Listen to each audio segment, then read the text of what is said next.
Dear Dr. Laura, thank you for doing so much to educate people regarding God's law. I have learned a great deal from your show, and I try to share that knowledge with as many people as I can. When someone tries to defend the homosexual lifestyle, for example, I simply remind him that Leviticus 18 verse 22 clearly states it to be an abomination. End of debate. I do need some advice from you, however, regarding some of the specific laws and how best to follow them. A. When I burn a bull on the altar as a sacrifice, I know it creates a pleasing odor for the Lord, Leviticus 1 verse 9. The problem is my neighbors. They claim the odor is not pleasing to them. Should I smite them? B. I would like to sell my daughter into slavery as sanctioned in Exodus 21 verse 7.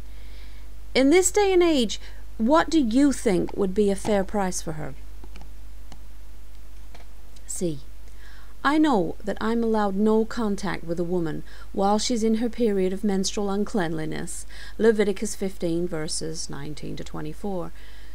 The problem is, how do I tell? I have tried asking, but most women take offense. D. Leviticus 25 verse 44 states that I may indeed possess slaves, both male and female, provided they are purchased from neighboring nations. A friend of mine claims that this applies to Mexicans but not Canadians. Can you clarify? Why can't I own Canadians? E. I have a neighbor who insists on working on the Sabbath. Exodus 35 verse 2 clearly states he should be put to death. Am I morally obligated to kill him myself? F. A friend of mine feels that even though eating shellfish is an abomination, Leviticus 11 verse 10, it's a lesser abomination than homosexuality. I don't agree. Can you settle this? G. Leviticus 21 verse 20 states that I may not approach the altar of God if I have a defect in my sight. I have to admit that I wear reading glasses. Does my vision have to be 20/20, or is there some wiggle room here? H. Most of my male friends get their hair trimmed, including the hair around their temples, even though this is expressly forbidden by Leviticus 19 verse 27. How should they die?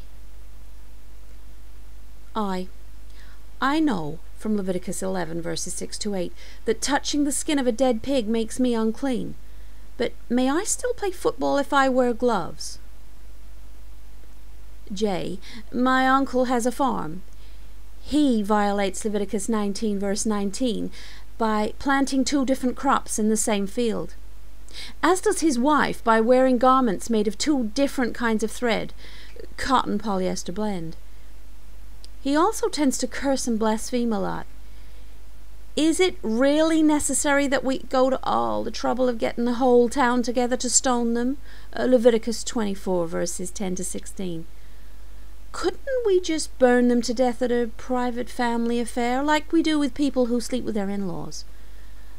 Leviticus 20 verse 14. I know that you have studied these things extensively, so I'm confident you can help. Thank you again for reminding us that God's Word is eternal and unchanging. Your devoted disciple and adoring fan.